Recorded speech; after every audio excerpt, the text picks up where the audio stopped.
पार्वती की बात सुनकर जटाधारी ब्राह्मण शिव की निंदा करते हुए पार्वती को उनकी ओर मन को हटा देने का आदेश देना। पार्वती बोली, जटाधारी विप्रो, मेरा सारा वृत्तांत सुनिए। मेरी सखियों ने जो कुछ कहा है वह ज्यों की त्यों सत्य, उसमें असत्य कुछ नहीं है। मैं मन, वाणी और क्रिया द्वारा सत्य ही कहती हूँ, असत्य कुछ भी नहीं है। मैंने साक्षात पति भाव से भगवान शंकर का ही वर्णन किया है। यद्यपि बात जानती हूँ वह दुर्लभ वस्तु भला मुझे कैसे प्राप्त हो सकती है, तथापि मन की उत्कंठा से विवश हो मैं तपस्या कर रही हूँ। ब्राह्मण ऐसी बात कहकर पार्वती उस समय चुप हो रही। तब उनकी वह बात सुनकर ब्राह्मण ने कहा, ब्राह्मण बोले, इस समय तक मेरे मन में यह जानने की प्रबल इच्छा थी कि ये मेरी किस दुर्लभ वस्तु को चाहती है जिसके लिए ऐसा महान तप कर रही हैं।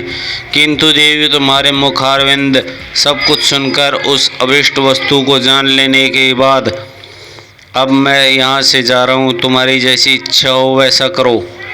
यदि तुम मुझसे न कहती हो, मित्र निर्फल हो जा। अब जैसा तुम्हारा कार्य है वैसा ही उसका परिणाम होगा। जब तुम्हें इसी में सुख है तब मुझे कुछ नहीं कहना।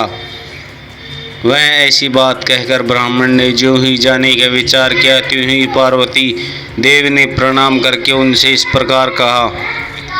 पार्वती बोली, विप्रवर, आप क्यों जाएंगे? ठहरिए और मेरे हित की बात बताइए।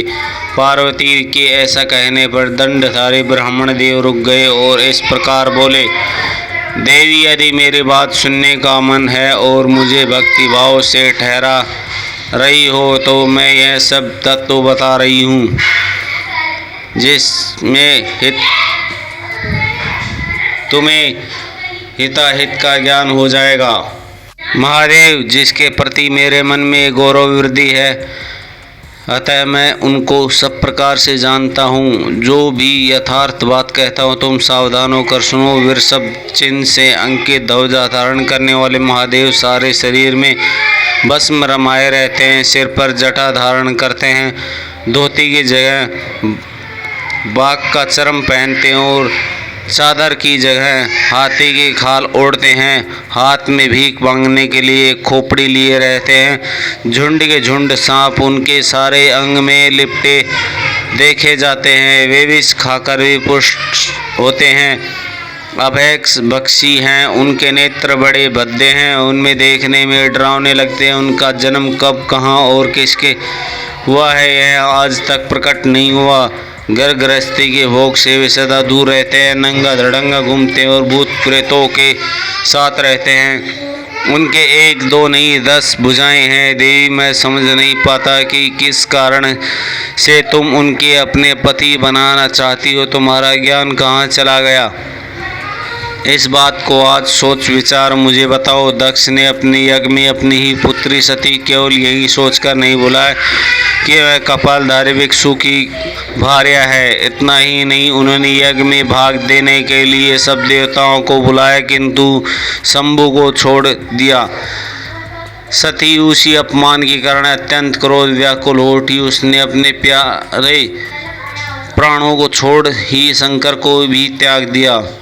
तुम तो स्त्रियों में रत्न हो, तुम्हारे पिता समस्त पर्वतों के राजा है, फिर भी तुम क्यों इस उग्र तपस्या के द्वारा वैसे ही पति को पाने की विलासा करती हो? सोने की मुद्रा अशरीफी देने के बदले में उतना ही बड़ा कांच लेना चाहती हो। उज्जवल चंदन छोड़कर अपने अंगों में कीचड़ लपेटना चाहती हो। सूर्य के तेज को परित्याग करके जुगनू की चमक पाना चाहती हो। महीन वस्त्र त्याग कर अपने शरीर को चमड़े के ढकने की इच्छा करती हो। घर में रहना छोड़कर वन में धूनी रमाना चाहती हो। तथा देवेश्वरी, यदि तुम इंद्र आदि लोकपालों को त्याग कर शिव के प्रति अनुरक्त हो, अपने आवश्यक रत्नों के उत्तम भंडार को त्याग कर लोहे पाना चाहती हो।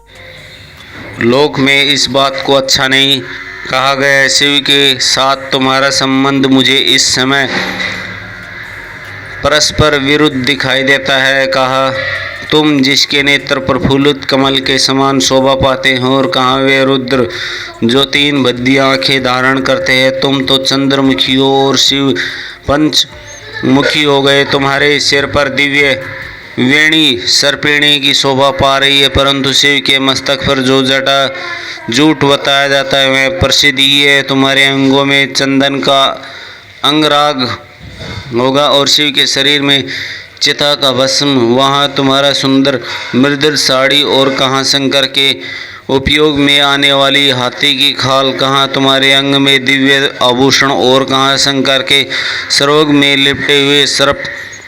कहाँ तुम्हारा सेवकों के लिए उद्धत रहने वाला संपूर्ण देवता, और वहाँ भूतों की दी हुई बलि को पसंद करने वाले शिव। वहाँ तो मृगदंगी मधुर ध्वनि, और कहाँ डमरू की डिमडिम। कहाँ भेड़ियों के समूह की गड़गड़ाहट, और कहाँ अशुभ श्रृंगनाद, कहाँ ढक्का शब्द, और कहाँ अशुभ गलनाद। तुम्हारा यह उत्तम रूप शिव के योग्य कदापि नहीं। यदि उसके पास धन होता तो वह दिगंबर नंगे क्यों रहते। सावित्री नामक उनके पास एक बूढ़ा बैल और दूसरा कोई भी सामग्री उनके पास नहीं है। कन्या के लिए ढूंढे जाने वर में जो नारियों के शुभ देने वाले गुण बताए गए हैं उनमें एक भी नहीं है। बद्दी आँखों वाले रुद्र नहीं है। तुम्हारे परम प्रिय काम को भी उन हर महादेव ने दुग्ध कर दिया, और तुम्हारे प्रति उनका अनादर हो तो तभी देख लिया गया जब वे उन्हें छोड़कर अन्यत्र चले गए। उनकी कोई जाति नहीं देखी जाती, उन्हें विद्या तथा ज्ञान का भी पता नहीं चलता। पिशाची उनके सहायक हैं, और विष तो उनकी कंठ में ही दिखाई देता है। वे सदा अकेले रहने वाले और विशेष रूप से विरक्त हैं, इसलिए तुम्हें हर के साथ अपने मन को नहीं जोड़ना चाहिए।